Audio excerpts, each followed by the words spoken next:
liberty and justice for all.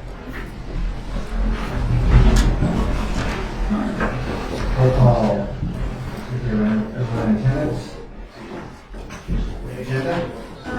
There will be agenda the following pages, let's see if I got them all. New general business B1, the selection of mayor pro tem to after agenda approval, to defer workshop number 11 to future meeting, and to defer second read ordinance number 14 to a future meeting. For a second? Second. All in favor? Aye. Opposed? Okay, that being said, what's that? 5 sections. That's okay. So with that being said, we'll go to general business 1.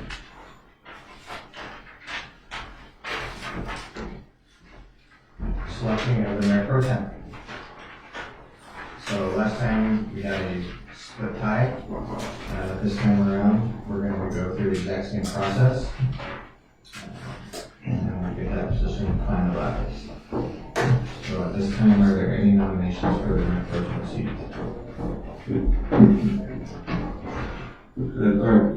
Yes, I'd like to nominate Mike Kennedy at this time. Okay. Second.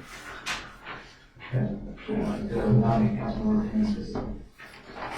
And I am actually going to, I've had some time to think over the last couple of weeks, and there's been somebody tapping on my shoulder who is much bigger than me saying, you need to start saying no. So it's been a big year this year for me, so I appreciate the honor of being nominated as mayor. Thanks. Okay. I'll nominate myself for mayor pro tem. Second. Okay. Any further nominations? Okay, last time we discussed the opportunity to have both candidates talk about why they like that role. It's an important opportunity for you guys to present why you'd like to do so. So we'll start with Councilmember Kennedy. Okay, thank you. I do appreciate that. Consideration for this is that really what it is a matter of, I mean, getting the mayor for not attending the meeting is that you run that meeting, but also it's more than just that. It's representation of the city to the residents, to other individuals we go to county commissioners, things of sort of being involved heavily. So in my opinion, it comes down to is that not only if you have an interest, but also you have the qualifications to do such a thing. This city is a business. We have revenue of over $8 million. We have total expense of probably about $14 million this year. My background is in business. My first multi-million-dollar business I built was in 1974. Now that gives away an age, but also you want to think about that. We have council members that weren't even born at that point. So I have a lot of experience in running businesses, budgets, things of that sort there, and that's a critical part of it. But also what it comes down to is that I can have the want, the need, and the desire, and the experience, but you have to have the time. And time is the most critical thing. Chris is very qualified, as far as I'm concerned in many ways. But in our own words, there's just a lot going on that doesn't have time to do so. This council looks for representation, and council members should be involved in other things. One of them being such as the STA, which I've been on that for the last 2 years. This last meeting, it came up, we're going to fill that position, the STA. It was somewhat automatically assumed, might we do that? If you stop and remember, I said, no, before we do that, I want to open it up to all council members. Who else has the time and effort and interest to do that? No one else chose to do so I rose to the occasion. Why? Because even though I still work and I have a company, fortunately I have the other employees now, but I have the time, I'm able to reschedule while I'm at time. So in council meetings, I've attended 100% council meetings since I've been around. Last year alone, not counting just through AWC events, things such as Spokane Valley Chamber of Commerce, STA. There's over 60 meetings that I went to, not counting 48 or 50 that we have to attend as council members. This last time there was a new position that came up, and that's the mayor, which we're going to have us on the board of Spokane Valley Chamber of Commerce. Then also we have as a representative on an alternate. Well, once again, I asked the question, who else has the interest in doing that? No one else said that they have the interest. was why they didn't have any time. So time is a critical thing. It's one thing to be a council member and say that I have an interest in doing these things, but you have a record. Because what we're looking at is that if I can't be here as a council member, there's 6 others who will carry on. But we're looking at who's going to be able to fill the position in the event that the mayor cannot fulfill that. And also, who's in the best position to assist the mayor when it comes to bringing more business to town as a historian. I feel I'm very qualified for that. If not, I wouldn't apply, and I think the individuals who asked me to run for this position would not have asked me. Thank you. Councilmember Dunn? I want to speak to the role of Mayor Pro Tem as representing the city in any engagements outside that the mayor cannot as allowed. I would defer to the mayor to direct when and as it's appropriate. Otherwise, it's to participate, lead role in council meetings to assure decorum and to the movement of the agenda. This to me is, I call myself a man of few words, I suppose, but I take pride in the articulate collection of words that I use. And for that, I think I'm pretty well fit for that role. Going to be a third term as a role as a council member. I have experience to back up that. Specifically, further, I'll say the observations of comments and actions. And I carry with that my experience, and I would like to be able to apply it for this role. Thanks.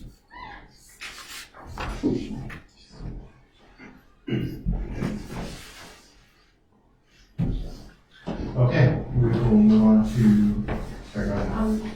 Your Councilmember Kern said some questions that you're going to ask. Did you want to ask those questions to the candidates? I think the only question that I wanted to ask, it's a little awkward because Dan nominated himself, but I wanted to ask those who nominated Mike, why are you nominating Mike? Why are you nominating Mike? I guess my number one reason for nominating Mike is, from what I can tell, observing Mike over the last 2 years, he has the time to do it. He's dedicated to doing the job. I'm also in favor of having somebody be the mayor pro tem that hasn't done it before. So those are my 2 main reasons. Okay, we will move on to the vote. All in favor of Councilmember Kennedy filling the role of Mayor Pro Tem, raise your right hand. 5. All those in favor of Councilmember Dunn? 2. Okay, Councilmember Kennedy, congratulations. You're the next Mayor Pro Tem. I would like, first official, because we're moving ahead with this, I would like to make a change at this next meeting. Continue the seat we have right now. It's okay with everyone. Congratulations.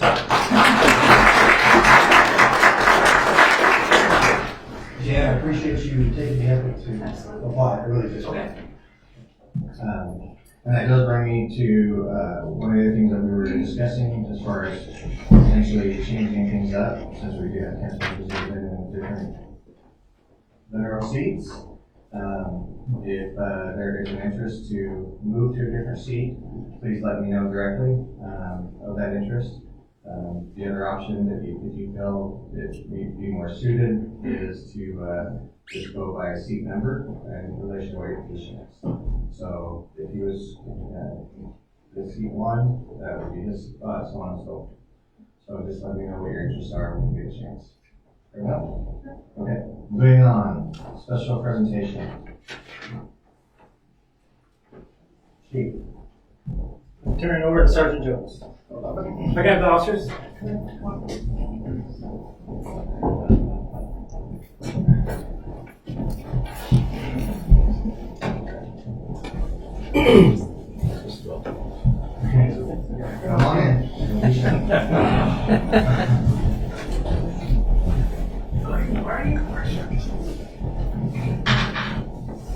Mr. Mayor, City Council, thanks for the opportunity, giving us the time to do this today. A lot of times you don't hear about things that law enforcement officers do, and of course their duties during their day. A lot of times it's just cop stuff, they're expected to do that. But there's times in our profession where they go above and beyond their duties as police officers, and this was definitely the case with Officer Bowman and Officer Nguyen. just like to read the citation. They're receiving the life-saving award today. And the citation reads, on 11/01/2019, about 20 hours, Officer Bowman and Nguyen responded to a medical call located at 25,000 East Hawkstone Loop on the report of an overdose. The involved male was said to be non-responsive, with the caller starting CPR. From the time of receiving the call, arriving on scene, and Officer Nguyen taking over CPR responsibilities, only 3 minutes had elapsed. That was the response time. Arriving simultaneously with Officer Nguyen, Officer Bowman administered 1 dose of Narcan and stood ready to take over CPR if Officer Nguyen became fatigued. A second dose of Narcan was additionally administered. After the second dose of Narcan took effect, the patient, Mr. Weeks, began to breathe on his own, sat up and conversed with first responders. Due to the serious nature of the incident, Mr. Weeks was transported to Valley Hospital for further evaluation and later released by the hospital.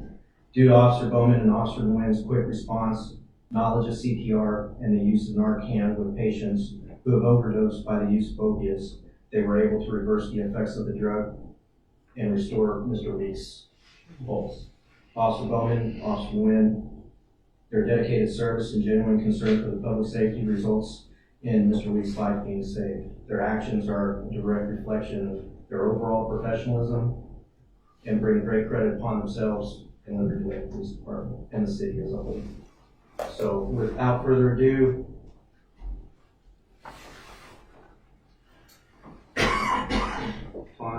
present Officer the life-saving award to Officer Nguyen and Officer life-saving award to Officer Bowman.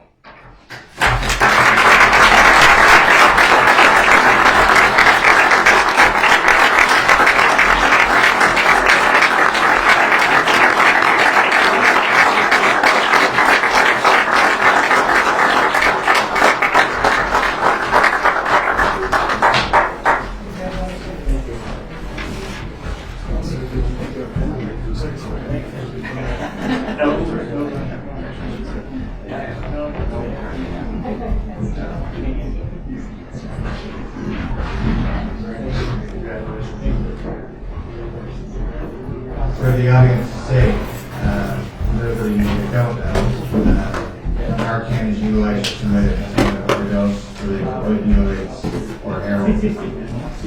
It's not uncommon to have to use multiple doses, especially in this day and age with the strength and potency of the drugs that are out there that are being abused.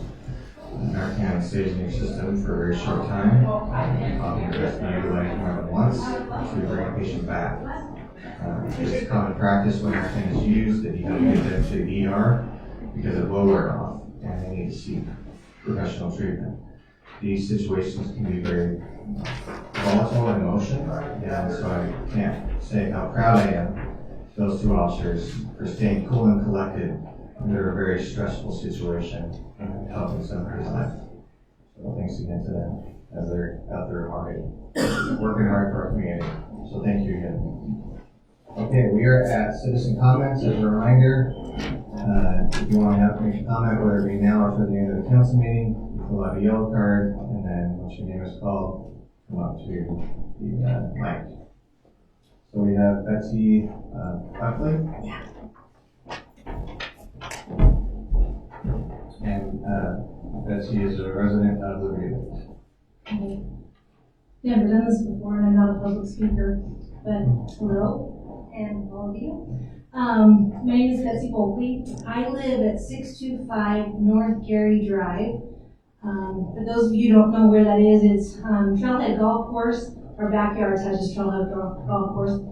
If I'm correct, it's the longest stretch of road in a residential area in Liberty Lake without a sidewalk.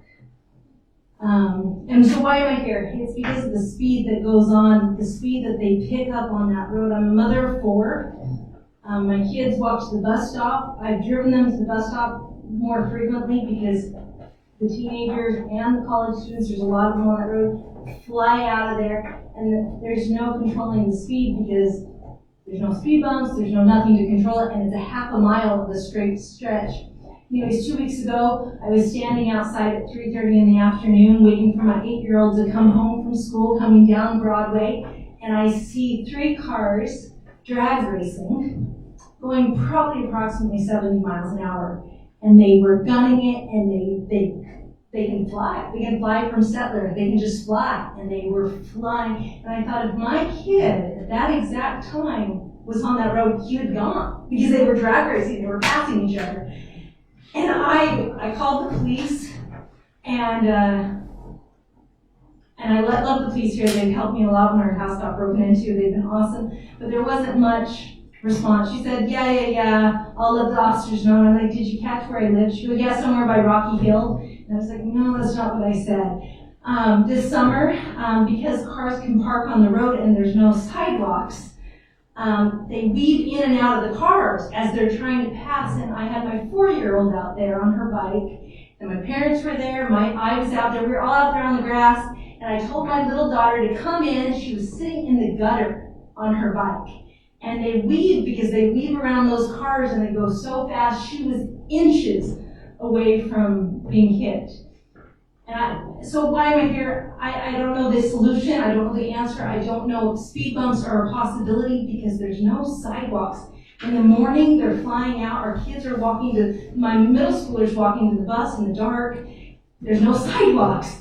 And it's a really scary street to be on. And there's a lot more newer families coming in with little kids. I have 4, and there's multiple around. Anyways, that's why I'm here. And I just want to present that and see if there's anything that can happen. I know sidewalks aren't a possibility, but if a speed bump to slow down that half a mile where they just pick up speed down that road. Are there specific times of day that you're seeing it more than not? In the summer more, Yeah. and then when the kids get home. And there's a whole bunch of college students on that road, but and high schoolers. But 3:30 was when they were drag racing. Those kids live in the neighborhood. I saw them head up Broadway. I mean, they were just cutting through and going. So it's all the time. Like in the summer, it was in the afternoon, but they just, because there's nothing to slow them down.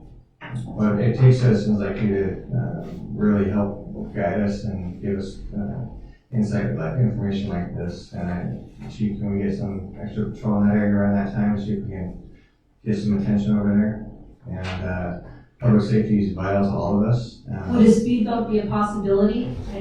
I think that we're looking at a lot of different avenues of how we can help control speeds in different neighborhoods, one of which would be speed readers, things to that effect. I know that the speed bumps can be the challenge for the snow removal, but I think speed readers in different neighborhoods, and we're working on setting up different protocols and criteria, not only for pedestrian crossings, but for some speed reader signs as well.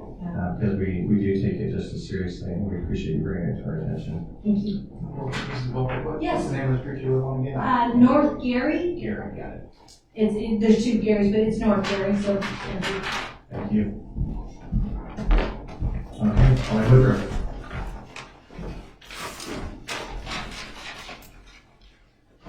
Who is also a resident of Woodruff. Yes, I promised I would make sure nothing of that. I think everybody knows that I speak, Your Honor.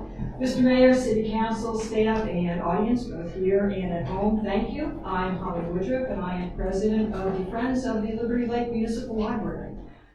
We had our first meeting of 2020 last Wednesday, and we were honored to have council members Dunn and Kennedy join us. We are open meetings, even though we're not required to. Everybody and anybody is welcome to come. So we were glad to have them, and I'd also like to thank Councilmember Dunn, who donated his remaining campaign funds to kind of kickstart our fundraising for 2020. So thank you, Mr. Dunn. That's very much appreciated. We also, after the meeting, as was mentioned earlier when Jocelyn gave her library report, we set up our Valentine baskets for our Be My Valentine Basket silent auction. We have 20 baskets currently. Starbucks basket is coming, I understand, in the next couple of days. But the auction is on now until the end of the day, February 12th, at which time winning bids will be notified by phone. For the first time, we will be accepting credit cards. So Visa, MasterCard, Amex, and Discover. we will accept those. Before, it's always been just cash or checks, which we also plan to take. So please get in there. We have something for everybody, very creative. Thank you to all our donors and to everybody who stayed after the meeting to help set that all up. The funds that we raise go to support programs and events at the library, and we had a record fundraising year last year, and we have a nice little nest egg to contribute when we have the final results from the needs assessment. We're not going to be able to build a new building, unfortunately, but we can help with something. So we have a video that has the baskets. I'll put that up on Facebook. Our page is Friends of the Liberty Lake Municipal Library. Haven't figured out how to get it on our webpage yet. We do have a webpage. It is libertylakefriends.org, and I am the webmaster and the Facebook master. So if you see any problems with it, please let me know. But thank you all for your support of the library. We really do appreciate it. Okay.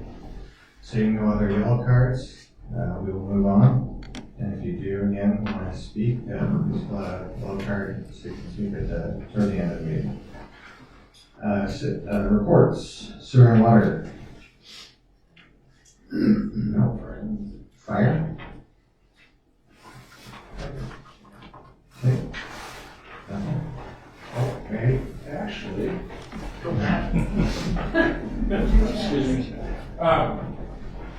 Mr. Mayor, members of the council, we spoke earlier, in addition to what Chief Collins had to say, we had a report that came in this afternoon, as he alluded to, with regards to the Barker I-90 project, which we're all very excited and passionate about and want to see move forward. And we received a really good report from our new president of 876 Firefighters Union, and one of the, I'd just like to share some of that. In a discussion with our legislative representatives over there, Patton, with Patton and Shea and McCaslin, this is what they had to report to him that I'd like to share with you. There are some ideas floating around the Transportation Committee about how to free up some of the funds or reallocate funds for the Henry Road portion of the project, and both sides are working in cooperation with the governor's office in an effort to make all of this happen, and I think that's encouraging. We are staying in front. I met with both with Pat and McCaslin on Saturday for a little bit, and they also had a report too from our legislative group that the lobbyists that we have hired to work on our behalf are doing a phenomenal job. And I just want to report that back to you as an addition to what Chief Collins had to say earlier this evening. Great. Thanks, sir. Okay, moving on. City Council reports.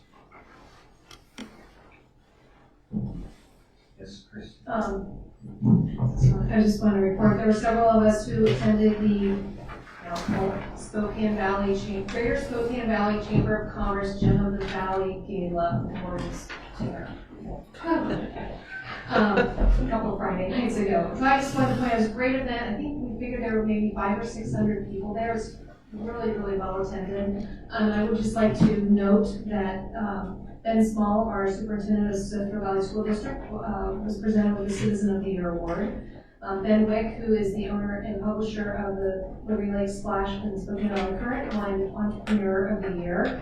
And Liberty Lake citizen Wayne Frost was presented with the Lifetime Achievement Award. And last but not least, so Dennis Scott, who was one of our engineers here, who's now still working for us part-time, his wife was presented with the Educator Award for West Valley School District. She's been a counselor there for 50 years. Great story. Apparently she was involved with the startup of the West Valley City School System. It was a really great story to hear. So congratulations to all of those people, and I look forward to the Liberty Lake people being awarded those awards in the future. Absolutely. I had the opportunity to go to the park hat tour from the Richland High School yesterday with Councilmember Kennedy and Mayor Britner. And Katie was there and a couple members of the city staff. And it was amazing to see the progress that they made, how big the building is going to be, the level of just the sophistication, I guess, of the sports complex that they're building for the students. It was really nice to see that they weren't thinking just about the kids, they were thinking about kids and families with the development of the building and the sports complex, but also being able to host events that contribute to our community on a bigger scale, which is really nice. One thing I guess I didn't realize, I mean, I know Liberty Lake is growing, but one of the numbers that they mentioned yesterday was that last year there was an increase of 279 elementary students to our school system. And that the overall property is 100 acres, and 60 acres of it is going to be high school. But there is another part of that, 20 acres that they're reserving for another elementary school that they believe will probably be by 2024. So it's great to see the way that they're planning ahead. They talked about some of their cost-saving measures, which I thought were pretty innovative. All those, if you've been by there or driven by, you've seen all the big dirt piles that are out there. If you've bought dirt any time in the past, it's expensive. They kept all the topsoil before the school district took off all the topsoil before Garco got out there to do the construction, to do the initial construction person, where they start construction, site prep. That's the word.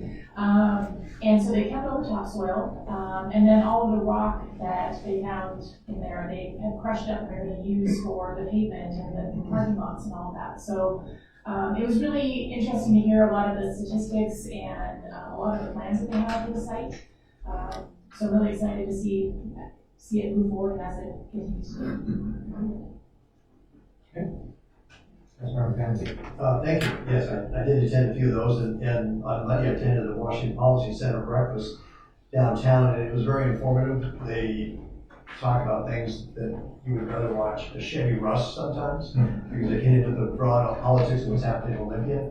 What I found interesting is that for individuals or elected officials meeting in Olympia, there's over 2,400 bills that they reinitiated to talk about that they did last time, and they introduced initially another over 1,400 additional bills. And I really questioned, I said, how many? They said over 1,400 new ones.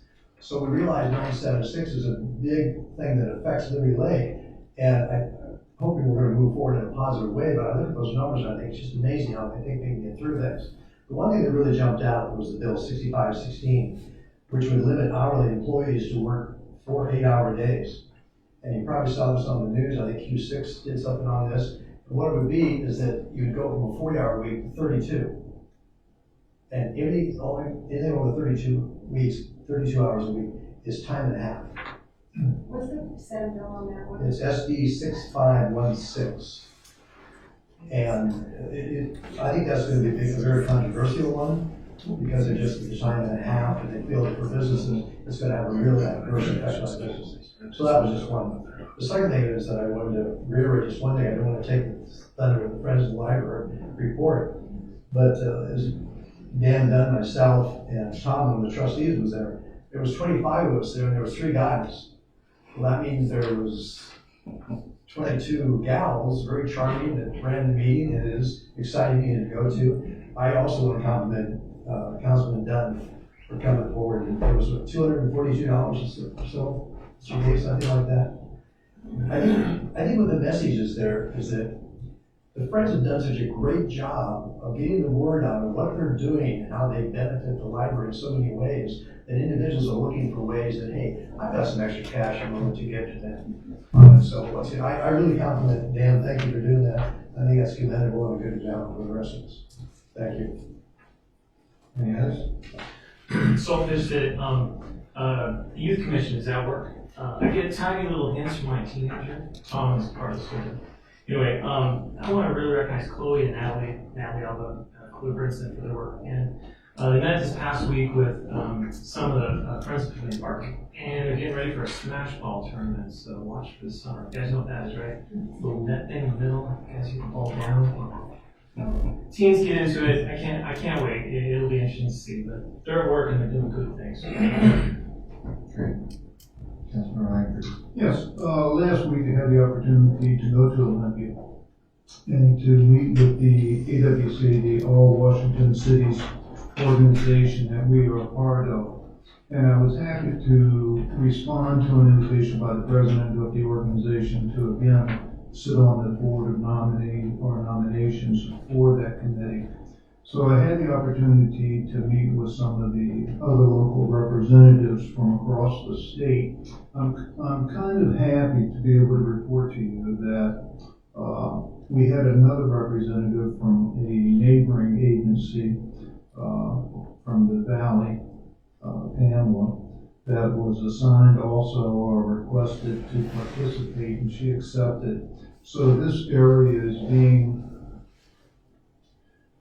fairly well represented for our all-city organization. The board met for a couple hours. We discussed what's coming up for the nomination of new officers for the next year, and the type of questions, how many questions, how long to interview them, et cetera, et cetera. So we had a good meeting, and we're looking forward to our next meeting in April. Thank you. Okay. Any further from the council? Okay. One of the things that I did want to recognize, and some of you may recall, at the last council meeting, I brought up a student, a local student, by the name of Rain. And she has played a big role in the storytelling walk area for the parks. Instrumental in the success of that. And she actually won USA Skills Competition for the story walk, which is phenomenal. So congratulations to her and all her success with what she's been doing. I will touch on, and Katie and I will touch a little bit on the AWC update from our meeting, so I don't want to steal the thunder of that. I also want to let you guys know that one of the things that Katie and I have discussed, and some of the other directors, that I want to start implementing is an employee recognition award.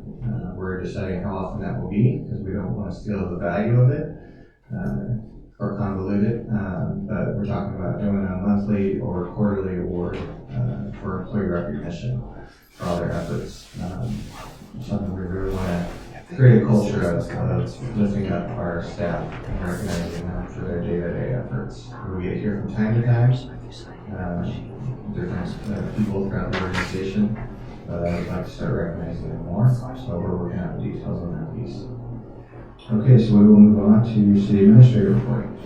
Thank you, good evening. So I'm going to touch on a few things that are in front of you on the agenda and a few things that aren't. So let me start with one of the things that came up. Councilmember Kennedy, I think on the advance agenda there was a question. On the advance agenda there was a question about why is it included in your packet? Oh, yes. Yes, I just want to make sure that I thought I covered it, but maybe I didn't. So basically, we put that together every Tuesday morning we work on that. And what we were finding is when Ann would send it out in your packet, it wouldn't be current. And so it created a lot of confusion. And so what we do every Tuesday morning is have a director's meeting, we update it, and then we give it to you when you get here. So it's really one of those documents that's kind of like tracking, keeping track of what's going to be on the agenda. So I just thought I'd mention that. Thank you, I appreciate that. And then the other thing is, related to City Council 6 p.m. workshop. So first I want to give you some feedback. I think our staff, we really appreciate these workshops at 6 o'clock because we get to give you all the same information at the same time. But we had this idea that we want to run by you and get some feedback from you. And that is, what about if all of our directors give the report at, say, for instance, the first council meeting of the month. And then the second workshop is yours. And so you guys can choose to do a workshop on city logo policy or policy related to donations. Just make this up. Or you can also sometimes we get requests to do presentations. So on March 3rd, we have 2 presentations. One's with Avista and one's with STA. And so we can invite them to come to the 6 o'clock workshop as well. What it does is it really allows some of those longer conversations, things to happen at the workshop as opposed to a council meeting. So we just want some general feedback. It might be with 5 departments, so everybody would get about 10 minutes, and the directors felt they could cover it in 2 minutes. So just some feedback or ideas, or do you want me to bring it back, next week or the next council meeting? What time to think about it? So leave it to the council if you would like to ponder it, or if you have any feedback now. I'd be in favor of pondering, think about it, bring it up at the next meeting. Yeah, I would say, it's worth a shot, try it for a couple meetings, so yeah, I'm in favor of giving our people a chance to think about it and make a decision next.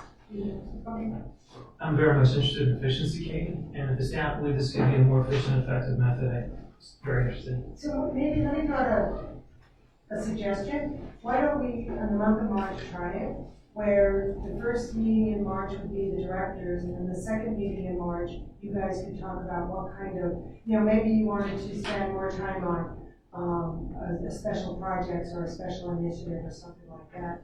Would you want to try it for a month and see how it goes? I would like to reiterate that we think about it, bring it up in 2 weeks down the road. Yeah, that'll give everyone a chance to think it through. Perfect. Make a comment, while we're pondering and thinking about it. One question that I will bring up when we discuss this is, if we're just gonna set an agenda and put it to a workshop at 6 p.m., why wouldn't we just make that part of our regular meeting? Meaning, great, do our workshops at 6 p.m. with all directors once, and then just skip it unless we feel like we need extra time. I don't know why we wouldn't just do a workshop in our regular meeting where we could. So what's happening is we do get a lot of people from the outside wanting to make presentations, and we're trying to do some meeting management on timing and those kinds of things. So, okay. We'll get some feedback at the next meeting. Appreciate those comments. The other thing I'll just mention, Kramer Road, basically from Sprague to Vista, by, right on the bottom of the hill of Legacy Ridge. We did put weight restrictions on it a couple weeks ago. We've had some major potholes out there. We filled them in. It's I don't want to say it's falling apart, but it's an older road and it needs some maintenance. It's not as bad as Mission was. If you remember last year, we did some emergency repairs, but I'm just letting you know there's weight restrictions on it right now. We're watching it. We'll fix the potholes, but it's probably one of those roads that we're going to have to do a major reconstruction on. Can you remind me when, I believe that's on our future capital facilities, can you remind me about when that is? Or is there going to be planned to be done when we can do it? It's actually not, and one of the reasons why it's not is because the frontage improvements. So Legacy Ridge West, we've been in discussions with them and included for the half-width improvement of it. Remember, because hear me, I'm sorry, I've got a bit cold. As the city develops Public Works Yard, we will be doing some frontage improvements. When the school district does, if the school district puts a bus garage on their portion of that parcel, they'll also be responsible for frontage improvements. So it's not on our plan today. If we need to, based upon degradation of conditions, we can certainly look at adding it in our 2021 capital facilities plan. But at this point, I think much of it's going to come up through the course of development. Does that make sense? Well, yeah, if we get to the point, like if it gets in the condition like it was on Mission, we can entertain the emergency repair like we did there. Yes. Thanks. And really, before we can really do anything long-term fix, it has to dry up. Those kinds of things. I missed number 2, which is the AWC action before that. And so, Mayor Brickner, why don't you kick us off and I can go into some gaps. And I did provided you all a copy of this, and there was 4 points we wanted to make consistently, which is the urgency of these projects, that we're ready to go, we have skin in the game and a partnership. Those resonated well from my perspective. So we had the opportunity, like every city, to meet with some of our representatives while we were over there. As you can imagine, with every city in the state somewhat represented over there, all trying to get time with our representatives, it was pretty much a revolving door of cities in front of all these individuals. And you get about 15 minutes tops to meet with them, and the next city's right behind it. Myself, Kitty, and Jeff were there. I was watching very closely how much time was being allotted and how they were kind of running through the cities. And I saw that they were pretty consistently holding to their time of their meetings, as you can imagine, with so many people wanting to meet with them. We had a chance to meet with Faye, Michelle, and Bob McKesson. When we were in the meetings and we got to sit down with them, it was very nice to see their engagement level, some clarifying things on our different projects. We got more time with every one of them than other cities did. Not that we were pushing hard for more time. You could see their assistants would knock on the door and open it up and they'd say, we need more time. So it was by them that they were giving us more time, which is always a good sign.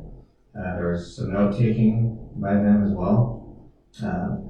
When you have a pause list like this, every city in the state is fighting for funding for their projects. And every city, as you can imagine, feels that their project's the most important in the state. We took a stance, obviously, that we'd like to get them all funded, and we'd like to get them all off the pause list, but we know that's not always going to be reality. And that was made pretty clear to us that not everybody was going to be able to be taken off that pause list. Some of these projects would be pushed out quite a ways, and there would be cities that would be disappointed in the outcome.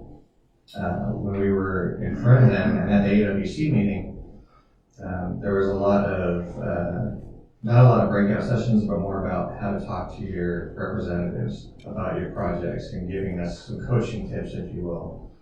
But one of the things that they talked about was bring experts into your conversation that can speak to what you're trying to accomplish within your own city from a project standpoint.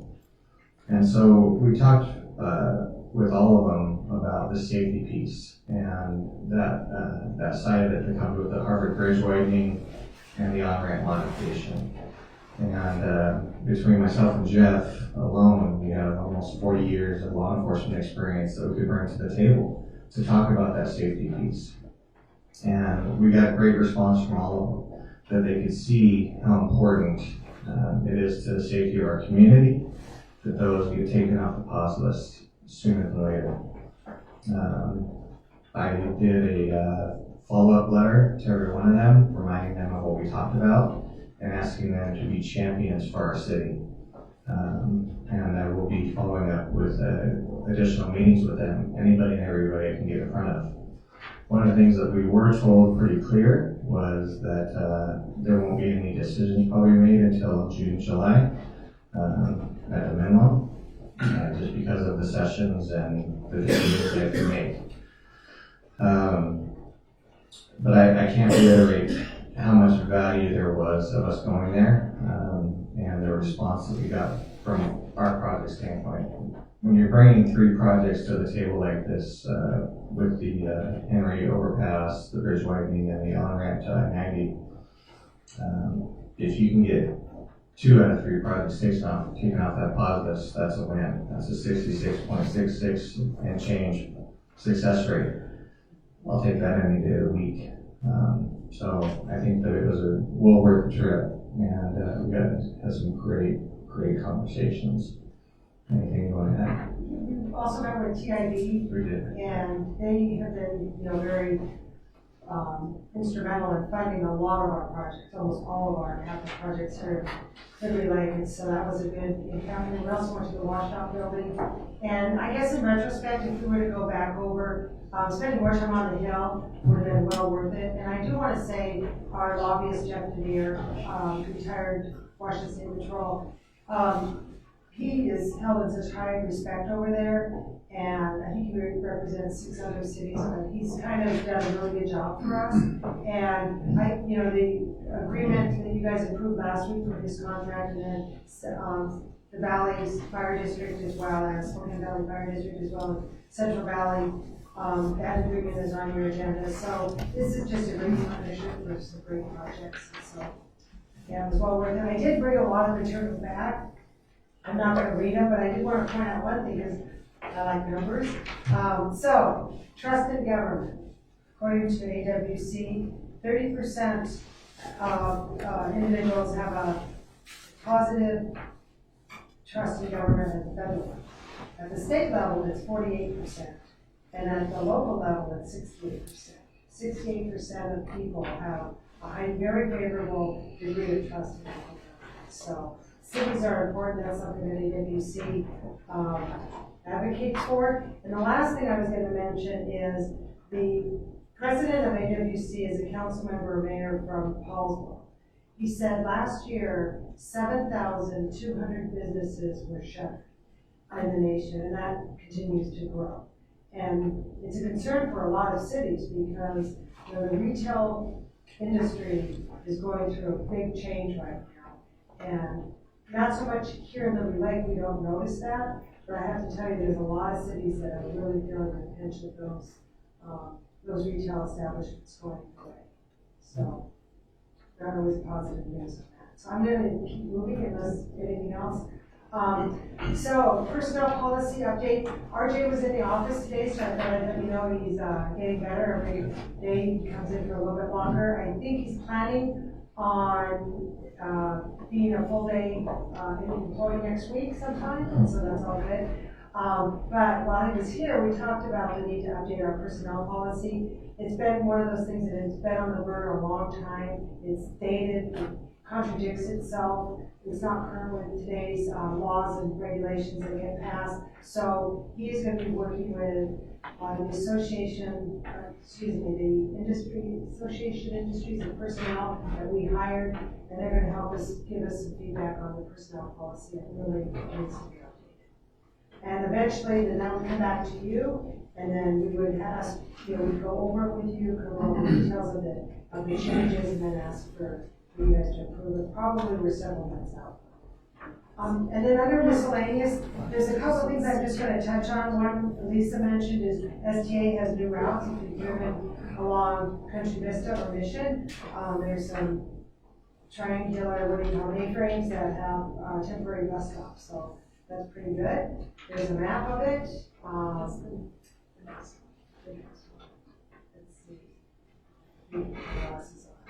And that's the one that's coming. Yeah. Oh, this is the one that's coming. This is the new route. The new one actually goes through the Comcast parking lot and through Rocky Hill. Yes. And Susan Meyer will be here on March 3rd to have more information on that. So the next thing I wanted to mention is CTR stands for Commute Trip Reduction. We are involved because we have some very large scale, we the city are involved because we have some very large scale businesses that have a lot of commuters.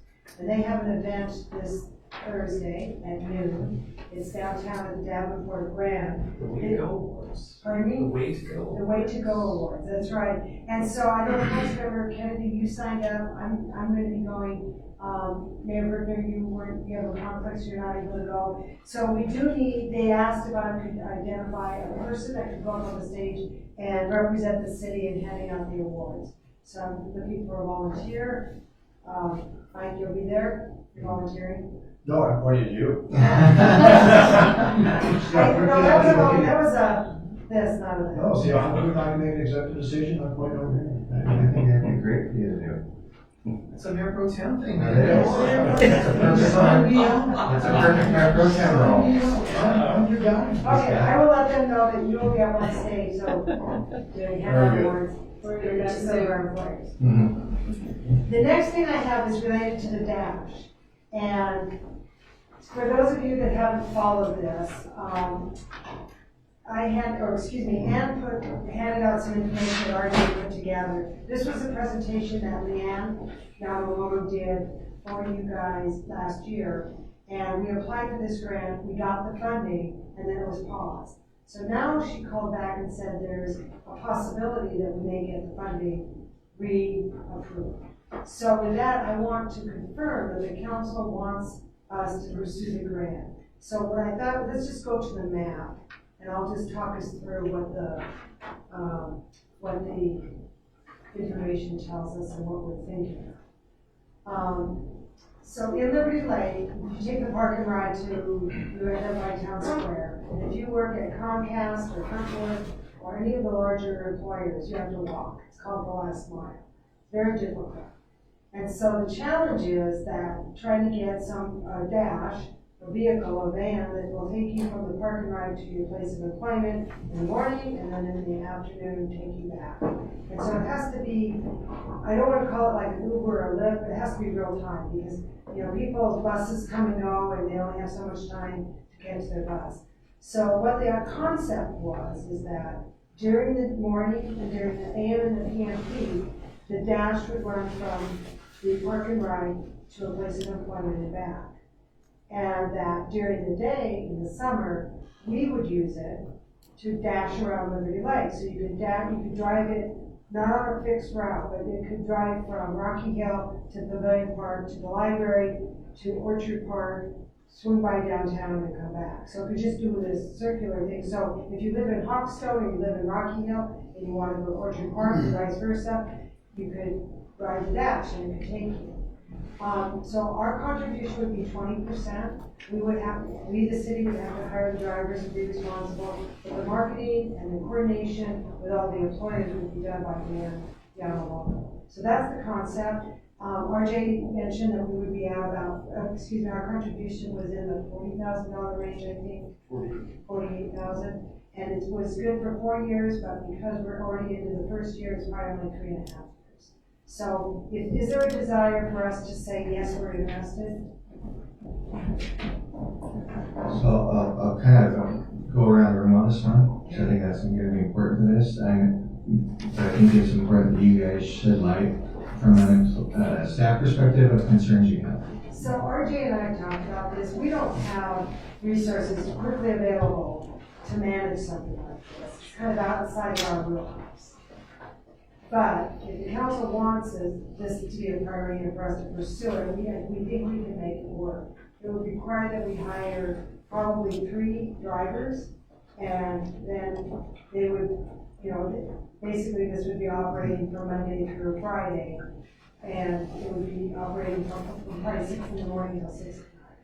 And so that's why you need 3 drivers to cover on your bases and all that. So we can do it. It is a stretch for us, but we can kind of make it work. So I'm just being really honest with you. A little bit of a stretch for us. Sorry, Kennedy. We would own the van, I should mention that. So when this pilot proceeds at the end of its term, the city of Liberty Lake will be the owner of the van. As RJ put in his handout, we also have the liability and the insurance and everything associated with the vehicle. And keep in mind, if that van breaks down, It's our. what do we do to replace it to fill that void? Councilor Kennedy? You have said. I'm going to go around the room on this one. Okay, fine. I'm not in favor that we move ahead on this. In Washington, going back when this first came up, the idea is that this would assist individuals get from the parking lot to their individual businesses. The question was asked, and I believe Katie, your staff, put some research into it, and what was discovered is that of the 8,000 people coming to the city every day and go to all these different businesses, we've had no business owners approach us in any of these businesses and say they have a challenge with individuals getting to and from work. And quite honestly, I feel if they do have a challenge, I think they should first look at the businesses. What can they do to supply this and not fall back upon the city? I'm concerned right now of moving ahead on something like this, that it was put on hold because of 976. We're in the position that we still need the bridges. We don't know if we have the funding for that. We don't know where we are. So that's kind of up in the air. We're also looking at Trailhead, which is a big priority, seems to be servicing. And also we have the situation with the library. We spent a lot of money to do the research right now. So for me, it's not the dollar amount. If we don't have the time, because you're saying we probably could work it in, I would rather that we kind of work in taking care of the library, the research we've done there, and where we go from there. It's $40,000. I think that alone could be stretched towards looking at the library, what is the next step, and also put towards possible Trailhead or possibly the bridges. For me, it's just a priority right now, and that's not a problem. My priority is. Thank you. Councilor Sears? I agree, and for slightly different reasons. I look at this as we're getting in the transit business, and I think that's the role that STA plays for us. If they were to come in and say, we'll hire the drivers and pay for them, we'll manage it, we'll take care of all this, you just need to fund 48 grand, it costs some drivers, I might be interested. To me, it sounds like a real headache to get into the transportation business, which is really not the top city priority. I think you bring up a great point, Councilmember Kennedy, if businesses are truly having difficulty getting their employees over, they should probably be the ones that STA should approach, and they should be the ones that are probably coming up with solutions and doing their own van rides back and forth. Need to get a van, I hate to just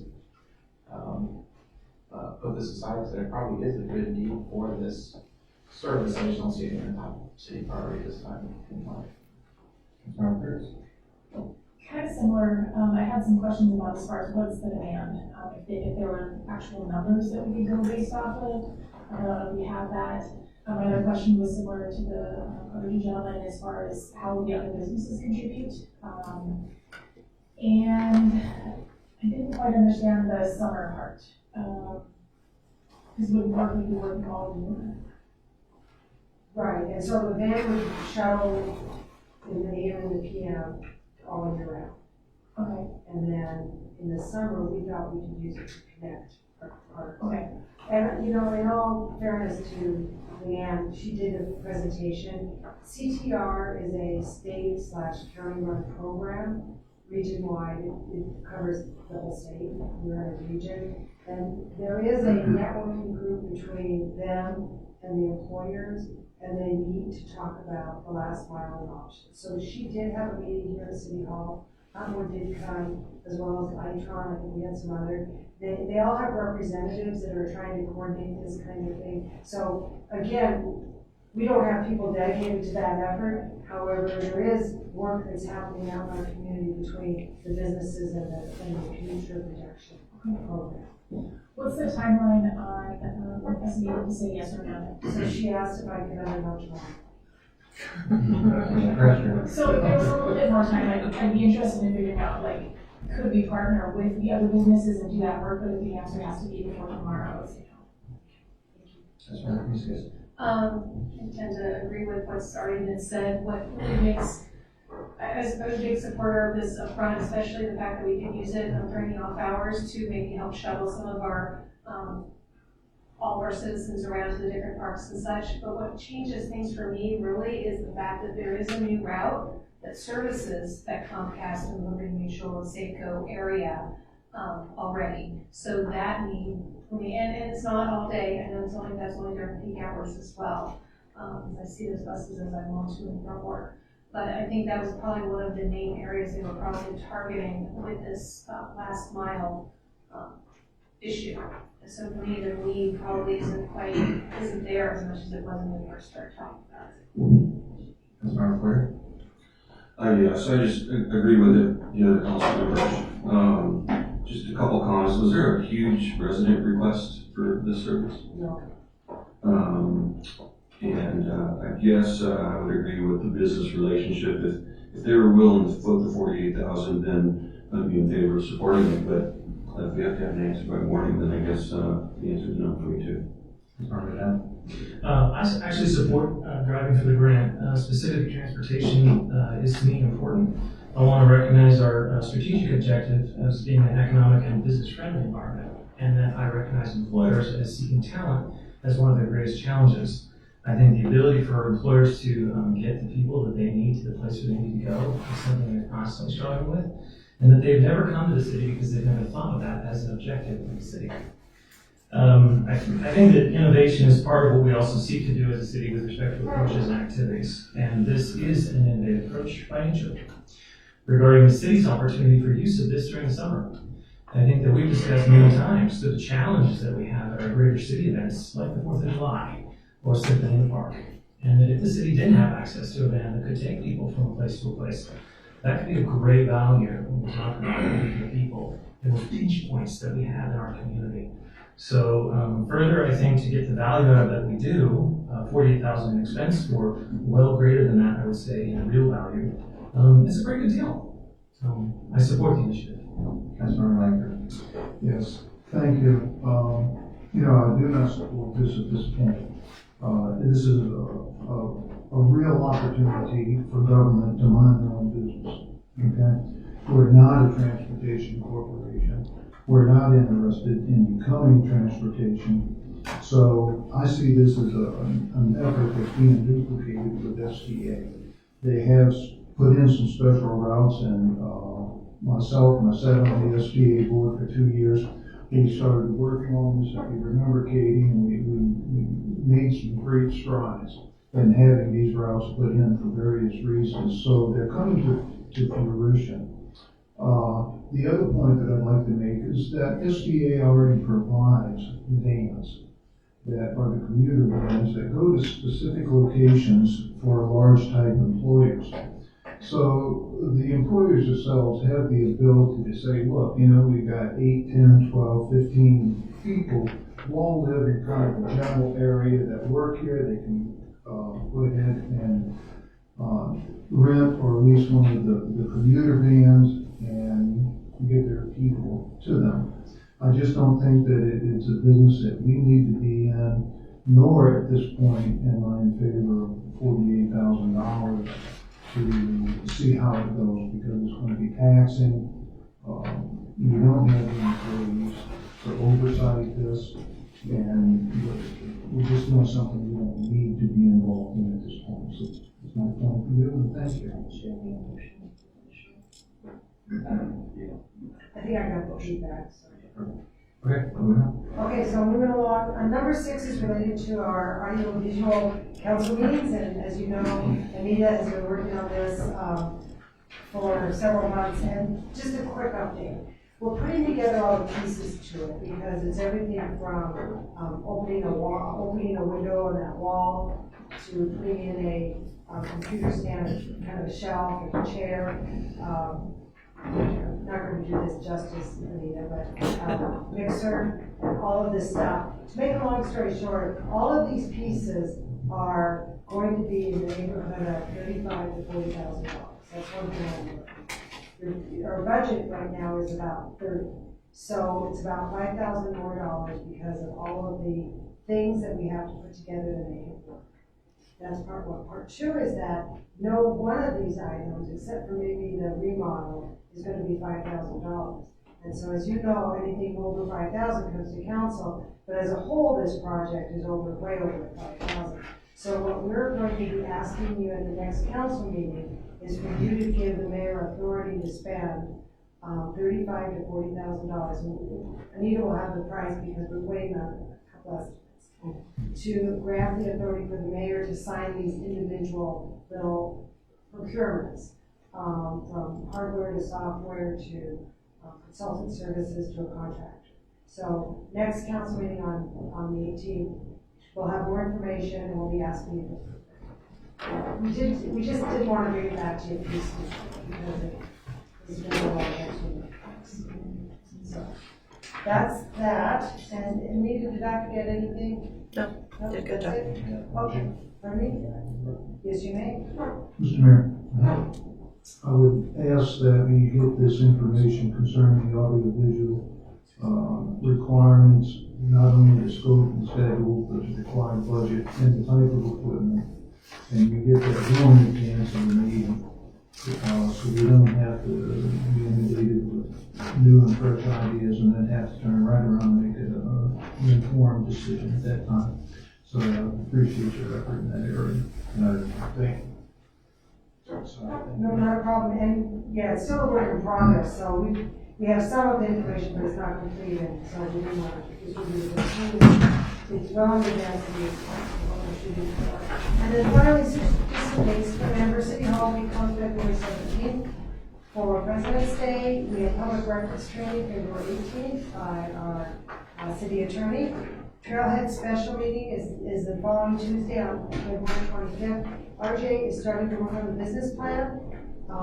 It's a lot of work that he has to do, a lot of assumptions he has to make, but we had a staff meeting and he thinks we can deliver it by the 25th. So the goal there is to go over the options and the cost of those options. Then the corridor study, this is something that Lisa's department's working on, and it's underway. She wants to have a special meeting on March 24th. That's to go over the corridor study, and then predominantly Country Vista, Appleway, the Relay Coral, Harvard, and Mission, as well as some other things. The Easter egg hunt is April 11th, and then the council retreat is Sunday, April 19th, from 2 to 6. Remind me what time we're starting on the 25th, which we decide. Or Trailhead. For the general meeting, 7 o'clock. 7 o'clock. Yeah. 7 to 10. We don't think we're gonna put out legal notice 7 to 10. It doesn't have to go. Mr. Mayor? Is there any reason that the trailhead, and if there is, from the point of view of the staff, please feel free to shoot this down, but is there any particular reason that the trailhead special meeting and the corridor special meeting would not be available for one of our workshop weeks if we decide to go from one meeting and then a free one for a workshop instead of holding these as a special meeting at 7 o'clock at night? I jumped in real quick too, because I got a similar request that we had a country on the 25th. Would love to attend that trailhead meeting. So if it's possible to move that to the other week. Yes.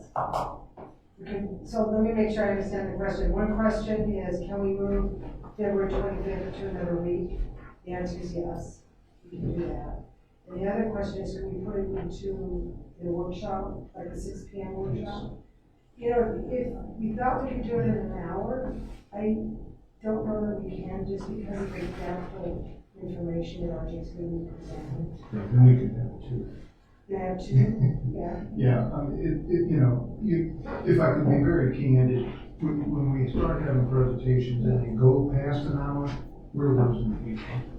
Okay, just because it's a long time to stay focused on a subject with a lot of new information coming.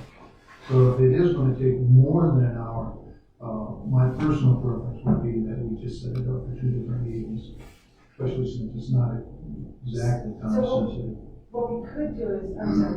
Well, just to kind of set what you're saying, Councilmember Langford, it's going to be a 1 hour meeting on financials and business models.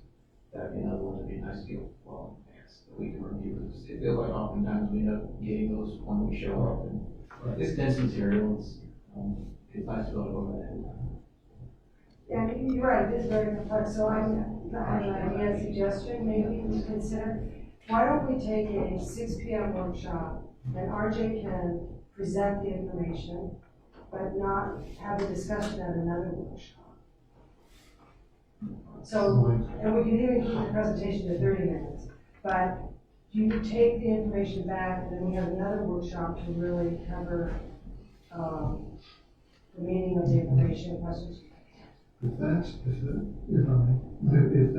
a viable option for you and your staff, we may want to consider doing both of those at the same meeting. So that goes back to the very first thing on my agenda, which is that 6 p.m. workshop meeting could be used twice for Trailhead instead of having the February 25th. Is that correct?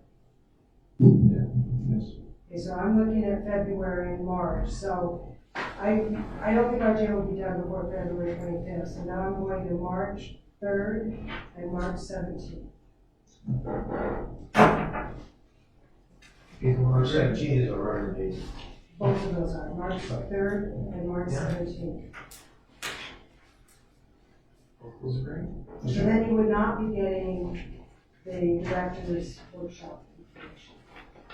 She just answered my question. And then for, just to clarify, for the trailhead portion of the finance side, was Spalding going to be a part of that? I know that was initially, or are we waiting until March, later in March, April? Yeah, because they were going to talk to the side of Staples, sorry. So RJ, so they're not going to be coming here to answer questions, but RJ is in conversation with them for 2 reasons. One is he needs to know revenue projections for things like, the other activities that we're planning and those kinds of things. The other thing is that,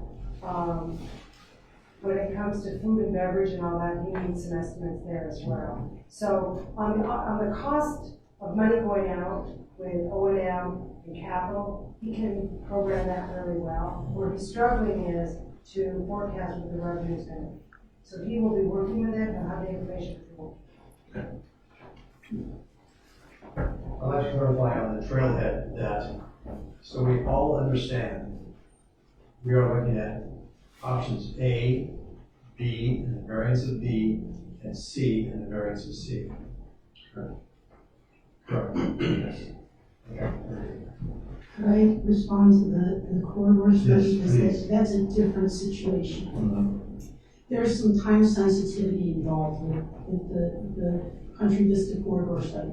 This special meeting that's proposed for March 24th is focused specifically on Country Vista corridor and the improvements that we need to make there.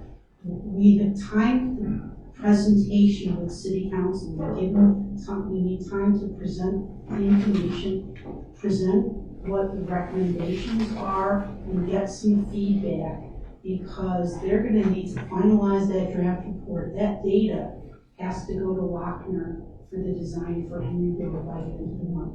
So we're not gonna have the draft report until the end of the month. We are going to, we'll go to Lochner and we will follow up with a public meeting. But we wanted to have a chance because this is kind of the next frontier for the city. We really wanted to have the ability to dig in and to get your feedback and to make sure that we are addressing your concerns. Lisa, can you answer for me? So the March 24th, will that be information gathering for given to the council? And I guess what I'm looking at, what time frame does the council need to make a decision so you can get this information to whoever? This is a workshop. This is going to be a workshop that's going to be basically presenting the data to you. Now, as you know, Lisa, can I add something real quick? I'm sorry. We're not going to be asking you to make a decision on this corridor study. Our goal is to share with you the nuts and bolts behind the information and the data and the recommendation that then is going to get turned over to Lochner.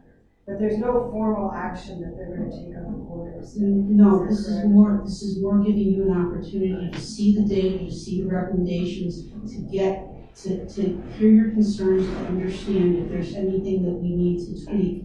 But this is data-driven. These are going to be data-driven answers to what needs to happen with the corridor. So, again, if you think we can do it in an hour, I can't imagine that that's going to be adequate. Okay. So continue to lead me to basically saying question, is the 24th a critical date or can it be done prior to? Time sensitive. It is actually a critical date because we're crunching to get this ready to present to you, and I need to get it to Lochner by March 30th. And you need input from the council via the data you're giving us. So I don't want to be sending the answers to the other consultant before you've had a chance to look at them and understand where we're going and ask questions and understand the data behind it. Well, that's what I'm after, is that it's going to be a presentation, so we have time to analyze it, and we give an opinion of what the council feels on the subject. Yes. And we can can we do that in one meeting? So let me offer something. We've had a corridor study before done by CH2MKL. It was 2016, and it drove the design of Liberty Lake Road and Apple Way projects, the timing and everything else. This is very similar, and we want to make sure that you understand the data behind it, the trips. It's very, very, I don't know what I want to say, very, very technical, and we just want to provide you the information. Lisa, I'm thinking we could probably do it in 30 minutes, and we'll have a consultant here to answer questions that you have. I think what's important for us is that you know and trust the data behind it. So when you get asked by the neighbors, why is this a X instead of a Y, you have the background to be able to, and the confidence in what we're doing. Are you thinking this could be, excuse me, may I ask this question? Are you thinking that could be included in maybe one of our 6 o'clock?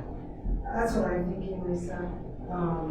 You're not thinking so? I'm not thinking so, because I think that it's Tuesday. I think that you're gonna have specific questions on each of the specific intersections. It's not like it's one intersection. We're gonna have to go through, you're gonna want to hear the data behind it and make sure you understand how the data is driving the answer. Again, in my opinion. So when we did this before, the individual attorney came over to Seattle, do you remember the presentation? It was about 30 minutes. Do you feel like you need more? Thanks, Mark, for your. Thank you. Please. Can I jump in here for the fast? First of all, back to the trailhead discussion. I don't feel like that's going to happen in an hour, but I also am hearing the corridor study is going to happen in an hour. So can we combine those into a special meeting?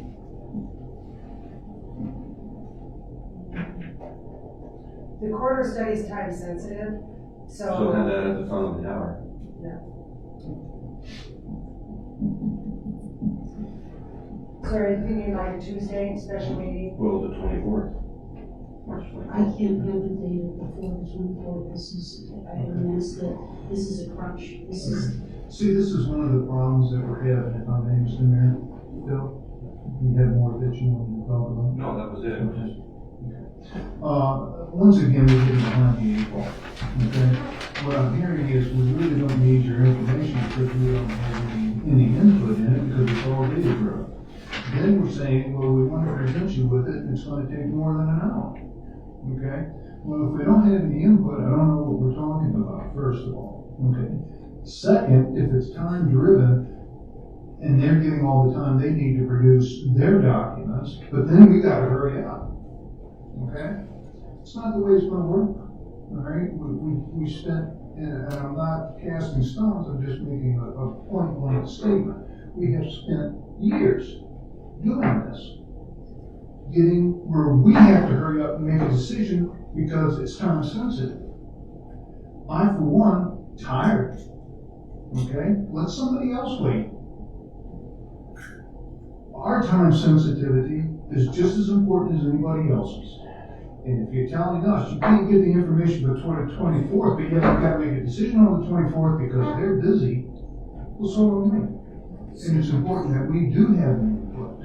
It's not a function of they're busy, they've got the model, they're doing where the critical path is, if I may, the critical path is the design for Henry Road and the fact that we have to have the design done by December. And so that's the crunch, is that we've compressed the schedule for this modeling for Country Vista so that we can get the data and the design to Lochner so that they can meet their deadlines with WashDOT. I appreciate your vigilance, Lisa. And this has nothing to do with staff. Nothing to do with staff. It's just a matter of the way we do things. That we need more time to be able to think about something, talk to people, and then make an informed decision instead of making a reactionary decision. Since we're done. If I just get a recap, I think we now have a trailhead special meeting on the 3rd, is that what I heard? Instead of the 25th? That is an option. I think that's, Mr. Mayor, I move that we reflect the trailhead special meeting on the 3rd, and 6 o'clock start. Second. Fair? I Discussion, sorry. Phil had mentioned combining the two meetings on the March 24th, which I would be in favor of. That's an option. I think having one special meeting where we fit the topic in the time frame that Lisa needs, but then also since the trailhead is not a time-sensitive issue, if we have a set certificate meeting, I'd rather have one of those long ones than a couple different meetings. March 3rd, I believe, is a regular scheduled meeting, so it wouldn't be a special meeting in that case, it would just be March 6th. So, For that reason, I would stand with continuing trailhead at 6 p.m. on the 3rd. I also think it's a I understand correctly, we're really reviewing, business models and financials. So unlike reviewing construction documentation in a full-scale project, I imagine we could do that quicker.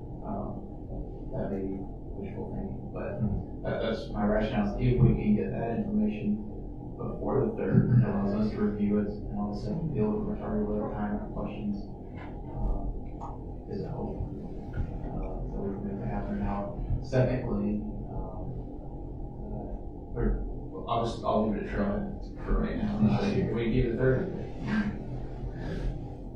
So, do we have a motion and a second? Yes, we can throw that trailhead for the 3rd. Right, so we eliminate February 25th and go to March 3rd. Yes. Okay.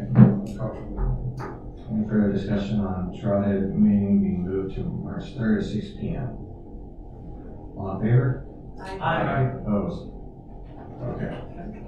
So our relations at the corridor study meeting for March 24th. Clarifying question? Yes.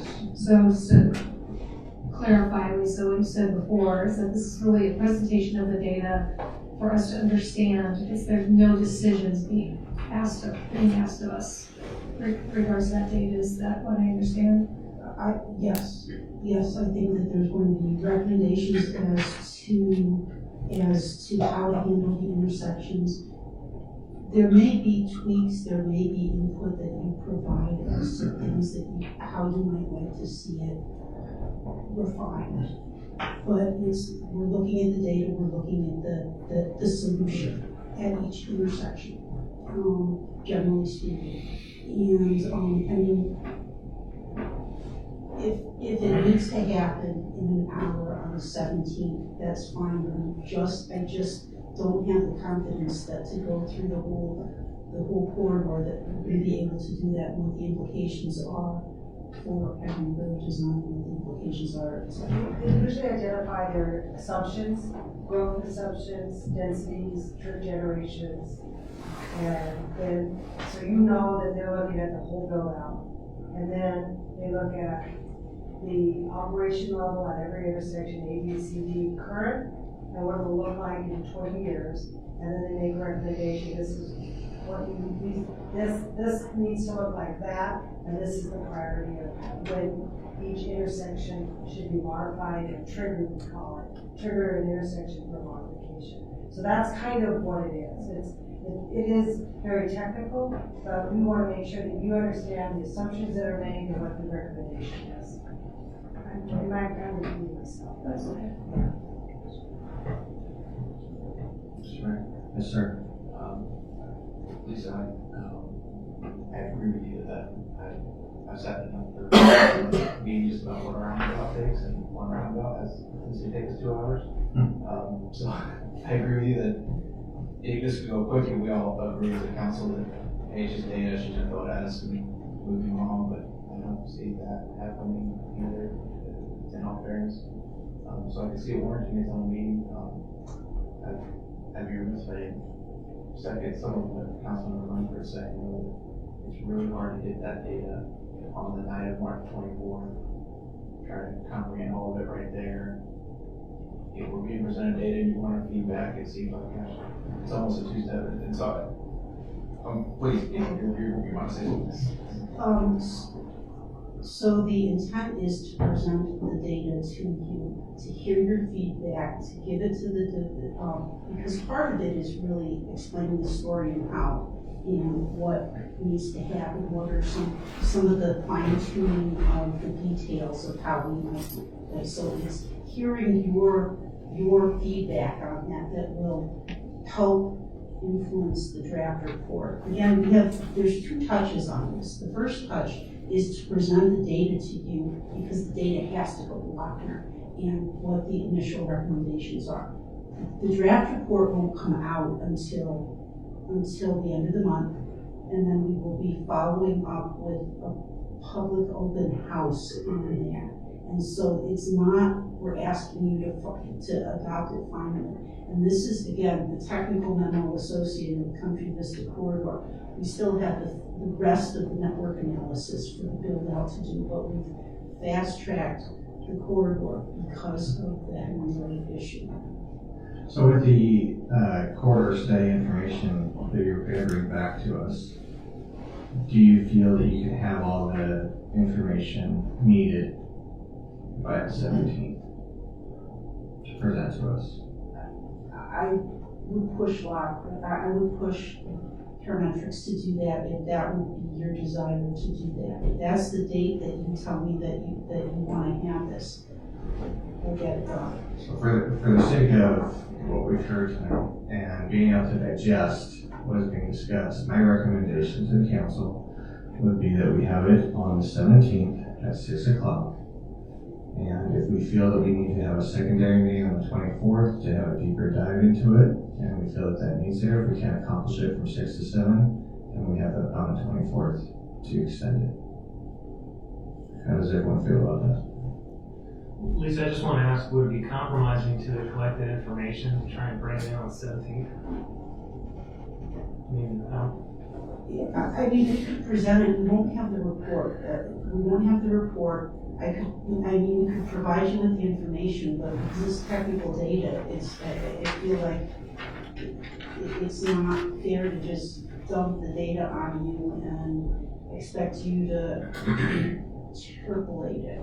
But I guess that's why I'm making my recommendation, because if we get some of the information on the 17th and we don't have to discuss, we can ponder it over and continue the conversation on the 24th to proceed. Are we saying that it's on the 17th and we're just gonna get raw data and not?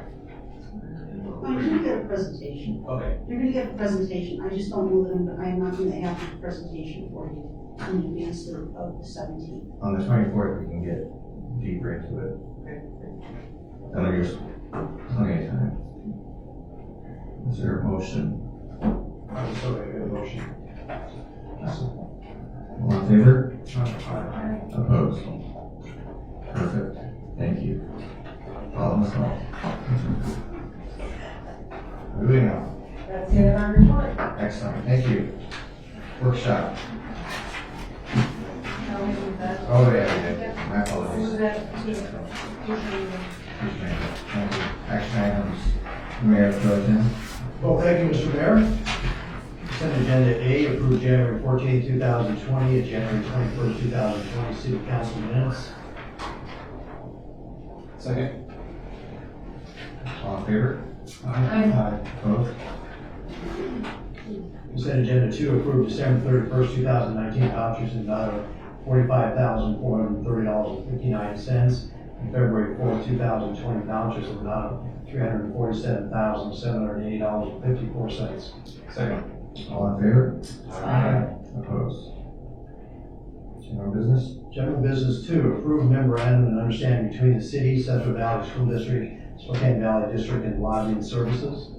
Second. Discussion?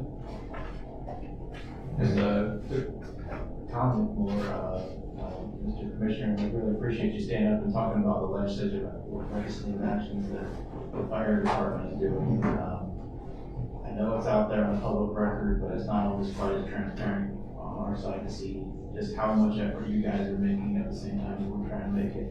It feels like that much more of a partnership when we can do those things. So thank you so much for sharing that. Thank you. General business 3, authorized mayor designate. Oh, I'm sorry. I'm just so anxious to be able Okay, any further discussion on this one? All in favor? Aye. Opposed?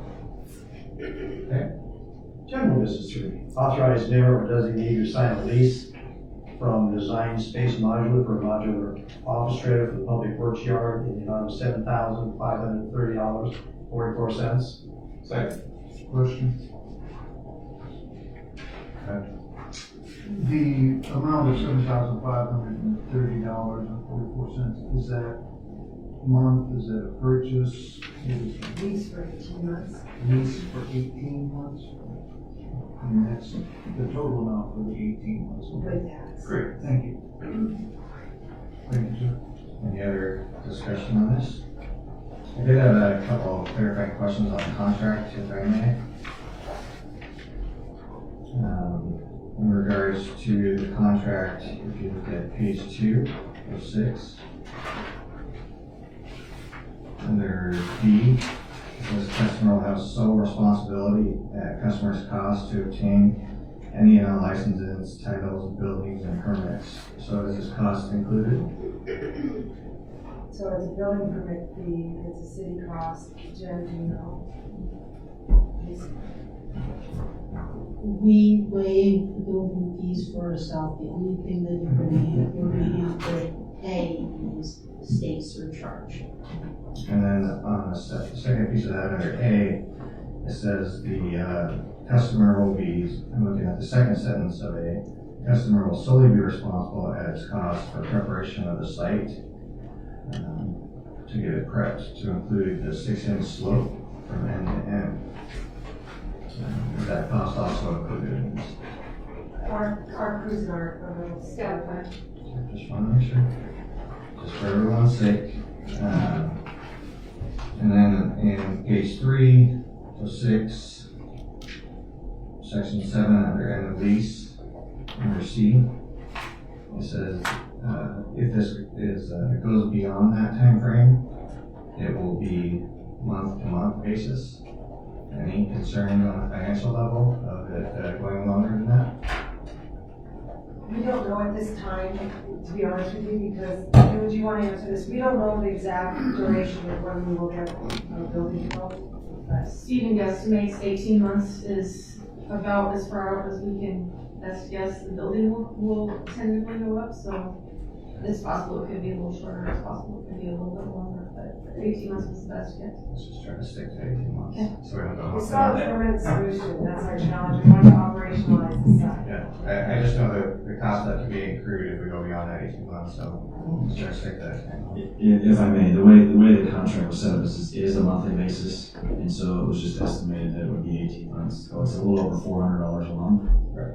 And so if it continues each month, it would just be that price continue on. So the total sum is just relative to what the monthly amount would be. Increase at all. No, it would be, there might be a small increase, but it's not, the $7,500 figure is based upon just what a monthly charge would be. So we're not locked into a minimum of 18. No, you're right. Thank you. Okay. Any further questions? Okay, all in favor? Aye. Opposed? General business 4, approved for purchase of a Ford F-250 for operations and maintenance in the amount of $38,376.85. Second. Discussion? I assume we'll be surplusing the 2 Explorers that are mentioned in the bill. We will at some point, not likely this year as we continue to grow staff. We need those rigs they're on their last legs, but they're still going, so. Any further questions? All in favor?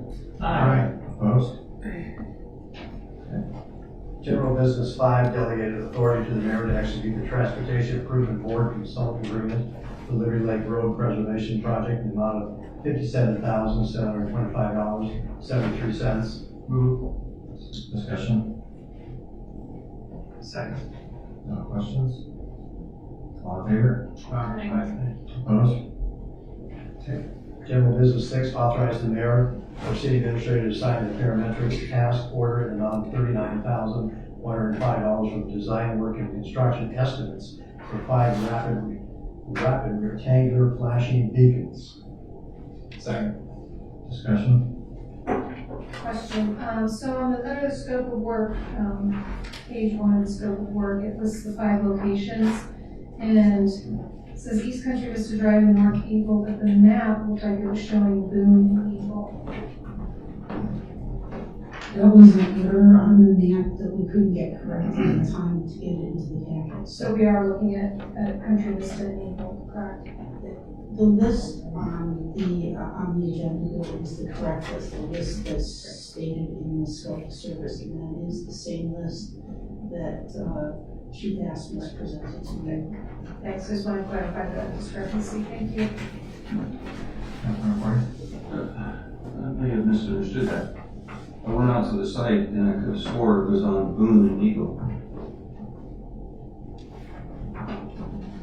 Yeah, the map shows the Eagle, but the list is correct, which is Country Vista and Eagle. And the reason why it's not, Bloom and Eagle, that was a project that was deferred specifically because Central Valley School District is putting in the sidewalk on the frontage of the property that they just purchased. So there's crossings earlier on that side of the street, so there's not need to put a crossing in there. So we're not gonna do Boone and Eagle? Are you saying we're gonna replace it with Country Vista and Eagle? It was always Country Vista and Eagle was always the one on the list. This one, we deferred, and it can be reevaluated in the future, but to do the design before the sidewalk is, it doesn't make any sense. Okay, thank you. One other thing. I know it's previously been discussed, but I have to question the crossing on Mission and Bitterroot. I went over there on Saturday, and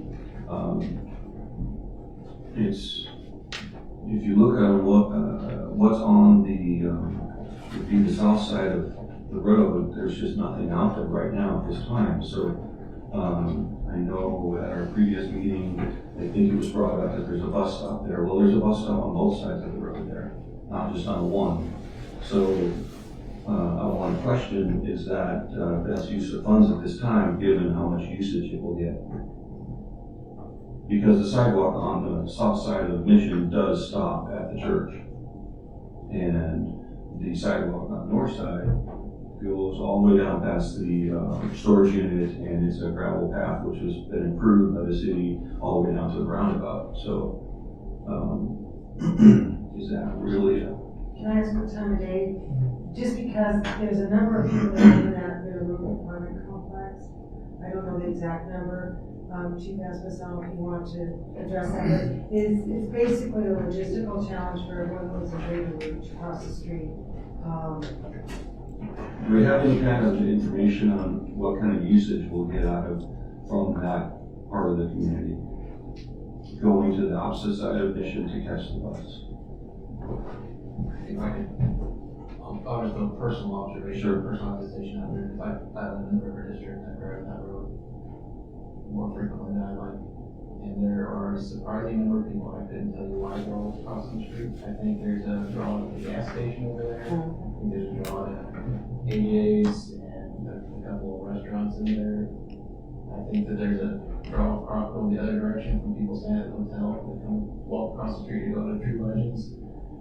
Certainly there's Bitterroot crossing for the bus stop. I couldn't tell you why they're crossing, but there are a lot of people that cross that road, and I've stopped for plenty of them over the years. And I also think people come off of the freeway and go into the roundabout, and they get right back to a relatively high rate of speed pretty quickly. And so for that reason, I've been supportive of putting a crosswalk there since this was brought up. I agree, there's a place to cross right over by the roundabout too. That's if the road can do that. But I think for whatever reason, there are a lot of people across right there. It was interesting to me that when Chief brought that up, also, he and I not had conversations about it. So I'll go my personal observation out there that is a good place to go. I'm just curious, how many are a lot of people? Yeah, I don't have data, I haven't sat out there and counted. If I may, this is just for the design, before we actually install it, I can get the data from STA. And I talked to STA a long time ago, and it is a surprisingly robust route and a surprisingly robust, busy stop. I can get the actual data from them, I just don't. So that's part two of my question. How long is the shelf life for the design? 5 or more years probably. I mean, it's. Thank you. Mr. Chairman, I can give you the data from STA because I've had some conversations with them. Their data is very, very detailed and very, very kept track of. There are 2 at those stops. There are 2 individuals that get on the average every day, and there are 4 that get off on the average every day. And that's their documentation now. So the idea that it's used heavily based on their track record, which they keep track of, it is not used heavily. And you certainly, I'm sure, will confirm that with the STA. I've had several conversations with them specifically on usage.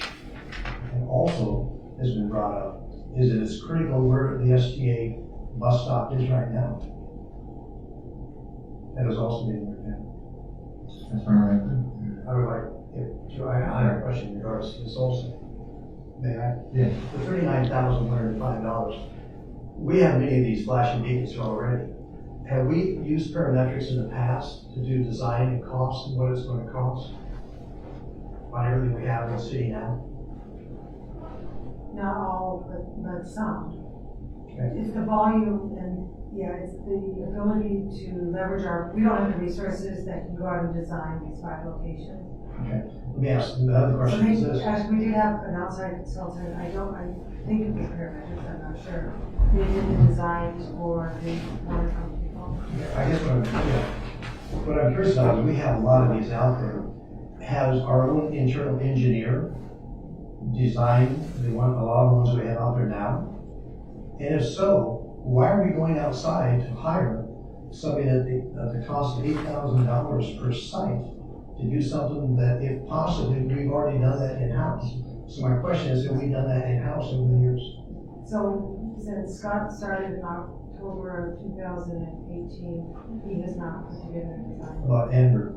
Andrew, yeah, I think Andrew did. For simple ones, but for the more complicated ones like Michigan, we went out and we had the design done out of house. Once again, I guess my question is $40,000 that we're going to design and what the cost is going to be. And the average cost, I understand, for one on each side is about $12,000 to $14,000, somewhere in there for the equipment, plus installation.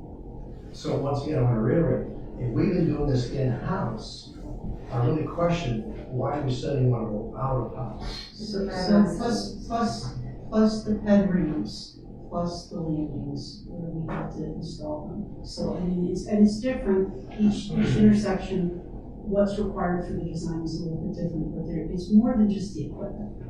Oh, I understand that. But once again, let me do it for the third time. If we've already been doing this in the past in-house, and I assume we have, I think it would be advantageous to put some research into of how many we have out there. If we have 30 of them, how many have we done in-house, and how many have we done in parametrics to do this? Because I know we have $60,000 in there right now to spend towards these signs. And I understand we did vote to look into what the costs are going to be, and that's what we're looking at this evening. Chief, Council, what do you guys think? I want to get some chief's input.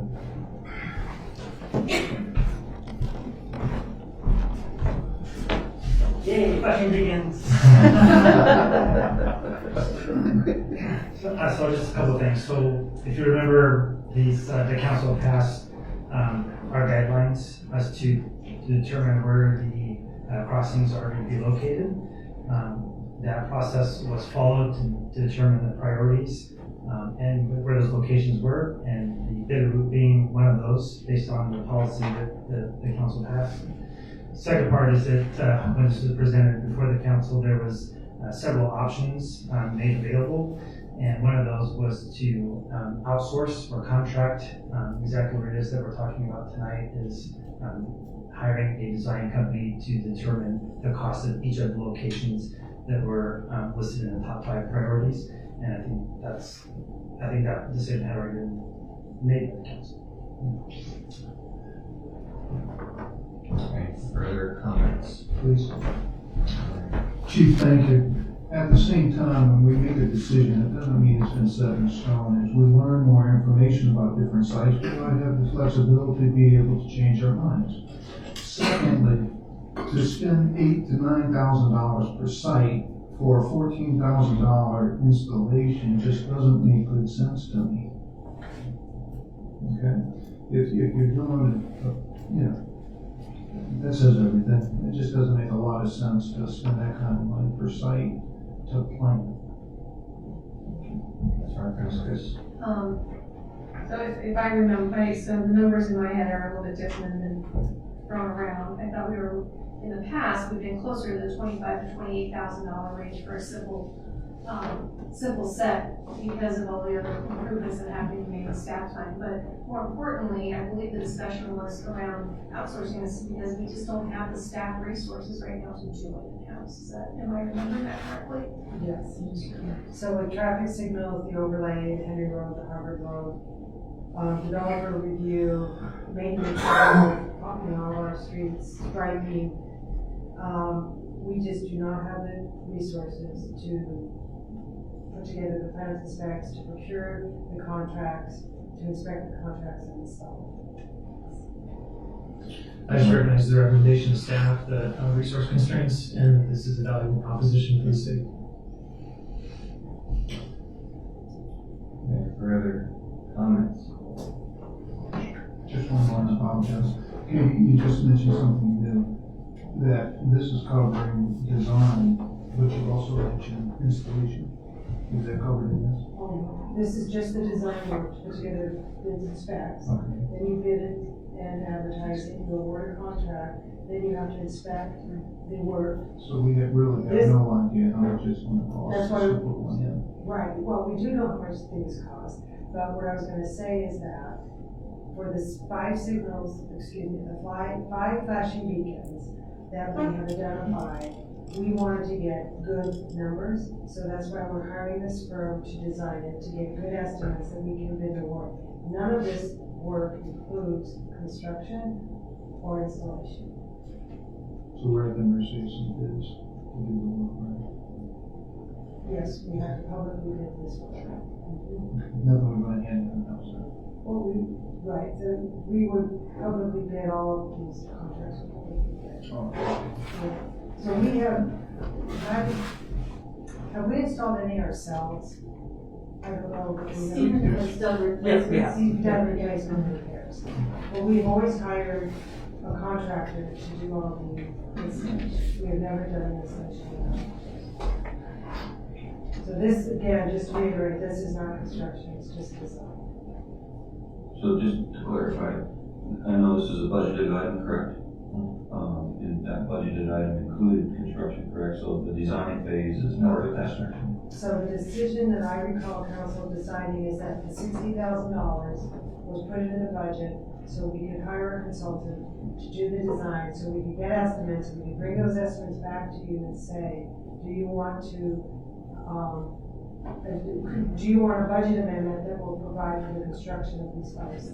So the 60,000 is for design, not construction. That's correct. So, well, Or is the installation of the one bid? if I may, actually, the 65,000 dates back to the fact that number 1 crossing was the bidder one, and that is the approximate cost of what it took to design, bid, install the one at Country Vista, similar configuration of street. So that's how it ended up in in the transportation improvement plan back in July.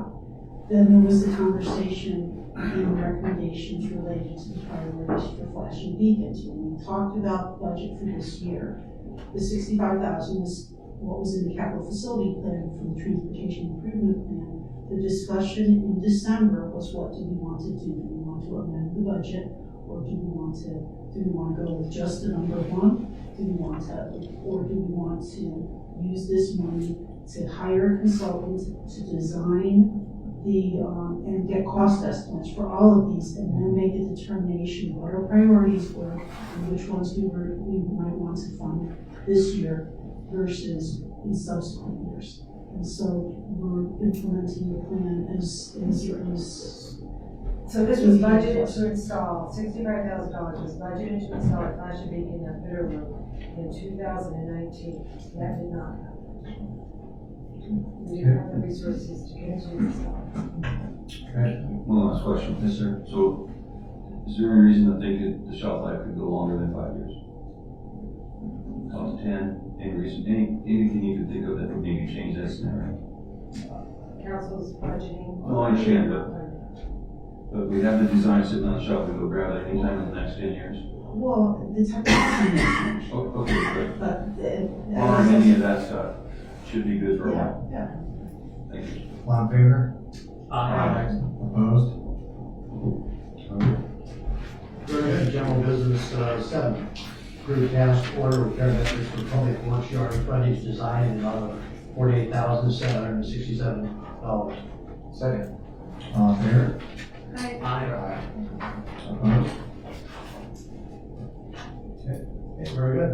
General business 8, confirm Mayor Brickner's Ruby Lake Planning Commission appointments. Second. Discussion? Who did you appoint? Myself. All in favor? Opposed?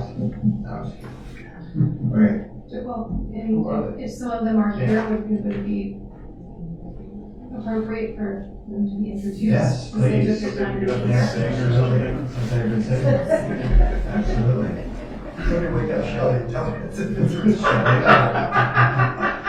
Would you like to come up to the mic, please? Who are you talking to? You. Am I the only one You're here? the only one here. You made me come and sit through this whole meeting for this? Yeah. No, because you wanted to be informed, that's why you came. All the topics we're discussing. Exactly last week. No, I left early. So we did have 2 other individuals, they couldn't make it tonight, their apologies. One was due to family illness, and the other one had a prior obligation. But, thank you for coming, Shelley. We had a great expressive conversation about, you volunteering into this role. And I'm grateful, for your willingness to participate. If you would like to say anything. I just want to say thank you to the council and to the city of Little Lake for allowing me to do this. I have a great passion for the city, and I'm looking forward to working on the planning commission and helping to move Liberty Lake into a fantastic future. Thank you. And we really did have a great turnout. People that wanted to get involved, and Shelley really rose to the top. One of those candidates that wanted to participate. I'm sorry? Joe Mann is also there. Joe, there's Joe. Hi. He's hiding in the background somewhere. Sorry, Joe. And Joe had been part of this in the past. This was more of a renewal. Well, thank you for the appointment and the opportunity to move up to become a voting member. I've been serving as an adjunct, and that is a great program, by the way, of having adjuncts that sit in and learn. I have served on the City of Spokane Valley's Planning Commission for 3 years and got thrown into the voting without really getting a chance to see how things work, and it worked really well. My opinion is planning is really the tip of the spear of where a city is going. I know we make recommendations for your approval or denial, but it's our job to do the research and to really hash out the details before we bring things to you. So I appreciate the opportunity. I'm a fairly new resident here, but I've been a realtor in this town for 23 years and sold a lot of homes in Liberty Lake, and knew that this is where I wanted to live. So we moved here a little over a year ago and together. So I'm glad to be a part of it. Thank you. Thank you, guys. Yes, Bill. Sorry. I'm sorry, you made that motion so quick, I forgot my one question. If I can go back to the public works yard, and I like to refer to these as the overall PDF document, so there's 106 pages, so I'm on page 82 of 106. And my question is, under item E, it says, it's anticipated that post-construction will require Kramer Parkway to be shut down to through traffic for the duration of the project, any idea of how long that's going to be? When you talk about having the whole road shut down for the entire length of the project? I would not anticipate that the road would be shut down, the whole road would be shut down. I would imagine that we would do it in Phases? phases, yes, so one side, then the other side. So, It does say it will be shut down, so that's why I'm asking how long. Is this related to frontage improvements or the public works? Traffic control plan, I mean, Which item? I think Ian did traffic control plan. So we're only doing half of the road, by the way. We're only doing we're only doing part of the road. So I don't understand why we would close down the whole road, so. Well, I don't either, but I'm just, Okay. since we're shutting down the road, now that's. Okay, so that's, I have to say that we should consider that to be an error. Okay, thank you. Can we firm that up, please? Yes, I will. I go home that way sometimes, so. We issue regulate permits for everyone else. We would not do that with anyone else, we would not do that with ourselves, so I'm confirming that we will not close down Green Road. Thank you, thank you. Mr. Mayor, would you or, staff have time or the inclination to explain to me why are we calling these task orders as opposed to bidding these documents? We're spending over $80,000 with this one company. Or is this sole source or? So, we have what's called an on-call engineering contract. It used to be with Welch Coleman, that might be a name you remember.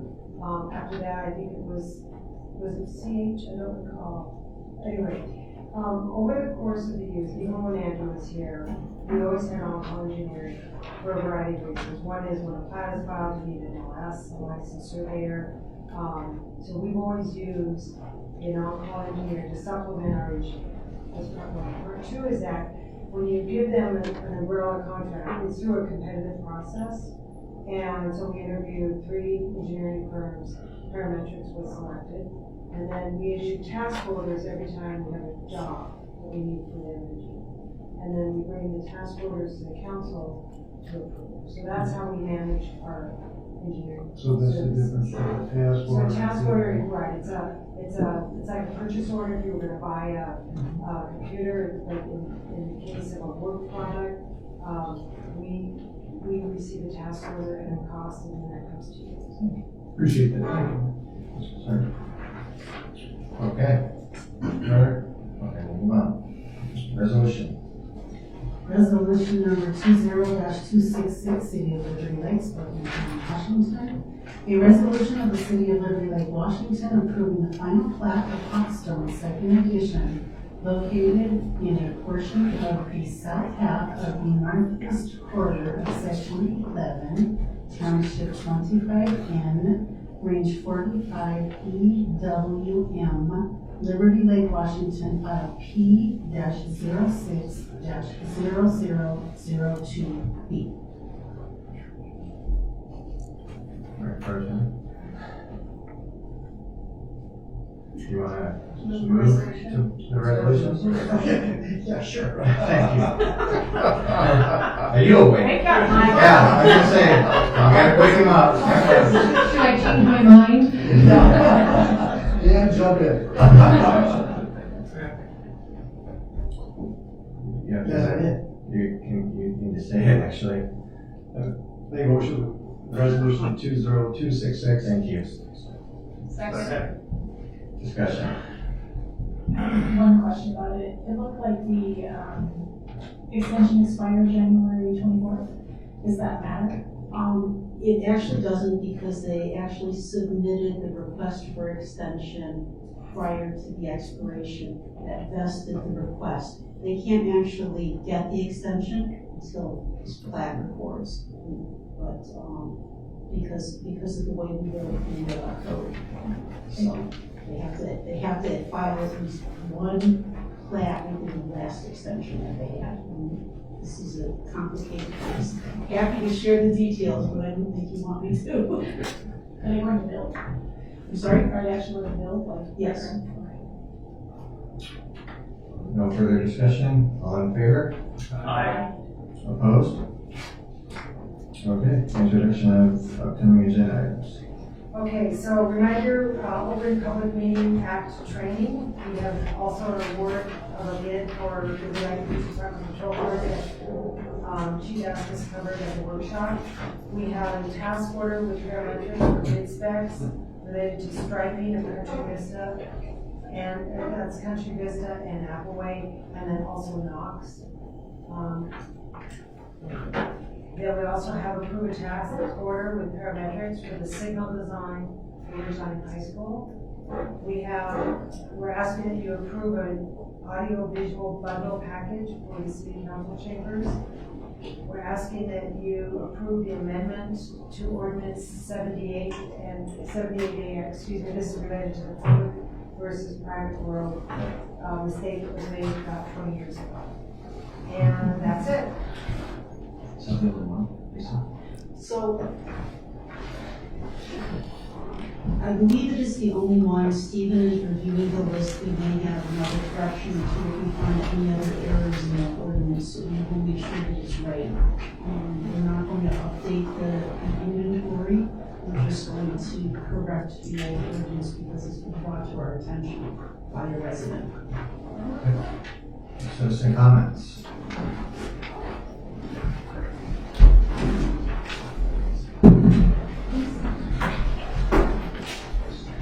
Good evening, Council Mayor. Tom Stanley, Rocky Hill resident, also the president of the local Little League. This year, District 13, which encompasses pretty much the greater Spokane area, has the opportunity to host a state tournament, which means Liberty Lake has the opportunity to host the state tournament. So I brought our district administrator, that's the word, and he can tell you about what that could bring to Liberty Lake, businesses, hotels, all that good stuff. Before I do that, I've got two things I want to say. I am this is my working in the garage clothes. You reminded me that we had a meeting tonight. Just jetted over here. I'm a CEO of a technology company, and one of our business units specializes in video and audio. And because of what I'm going to tell you about thing number 2, we're happy to donate to the city of Liberty Lake any of our services and consulting as you do this project, because we build video and audio systems, transmit more than 500 channels, most of which you're familiar with around the world. And because of thing number 2, this lady and Barbara and Wayne, they've made our life very easy moving into Liberty Lake. They're one of the best planning, zoning, and building inspector groups that we've ever worked with. I mean, they're wonderful. If you're thinking about raises, I am the district administrator. That's what I do as my passion for Little League. And the state tournament is comprised of 13 districts that come into a city, and they bring somewhere between 300 and 500 families for about 10 days. Those families budget between $1,500 and $2,000 per family. And then on top of that, there's about another 300 to 500 families that come in, maybe 1,000 groups altogether that come in for this 10-day period. And they all spend about that same amount of money. District 13, and I'm also the district administrator for District 5, which is the one just to the south of us. District 13 has the opportunity to select where we want to host that tournament.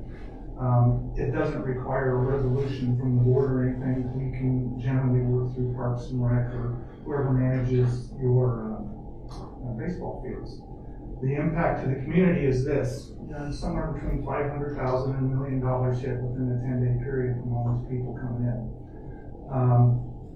The requirements are is that you have to have 3 to 4 fields that are Little League standard for the 12-year-olds. This is the road to Williamsport, which you see on ESPN every year when they do the Little League World Series. This is the stop just before they get to Regions, which is in San Bernardino, and then they go from there to Williamsport. The winner that represents the Northwest region will play in District 13 this year. It's generally considered an honor in Little League to be able to host the state tournament. Being new to Liberty Lake and looking at your facilities, I spent some time looking at your baseball fields before I decided to put a business in here. But the benefit is great for the community. The requirement, 3 to 4 fields that are Little League standard. You're going to have parking for 200 to 300 cars at a time. The games are generally about 2.5 hours long. The biggest bulk of that hits in the first 5-6 days. After that, the losers start going home. And then there's another crush the last 2 days as they get into the championships. Then you'll have people from all over 3 states come and want to watch to see who wins this championship. That includes media and everybody else. If the winner here manages to get through to regionals, then they'll send news crews and folks from ESPN to start doing backgrounds on the town these kids came from. And so my goal here in this is to support Tom. It's the local league that puts this all together. He's got to come up with 30 to 40 volunteers. And then we just need to have a city that wants to work with Little League to produce this event. It's July 18th through the 28th. And that's what I can tell you about. Although we like having a shortage of volunteers. I agree. Any questions before? So we only have 2 fields, and he's. Have you seen the rookie field with that? Probably. I would need to look at it again. The fences need to be out at about 200 feet, or there needs to be no fence where we can put up a temporary fence. One of those orange things. It's awesome opportunity, obviously, some logistics involved, but as a brother of baseball, and have that tournament in my hometown where I don't have to travel to Seattle or something. It'd be awesome.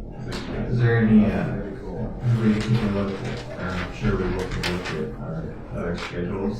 Yeah, we're going up, so we need to talk. And I guess you guys definitely need to talk soon, because I know the calendar's filling up fast. And having been the former president of Little League Baseball, this is very exciting, really exciting.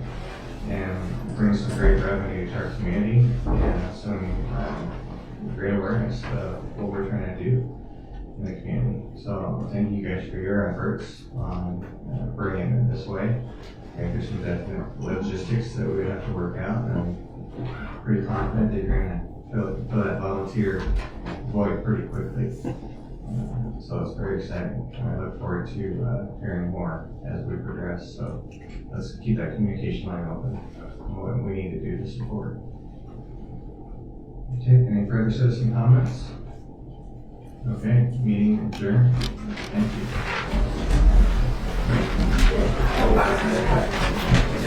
you.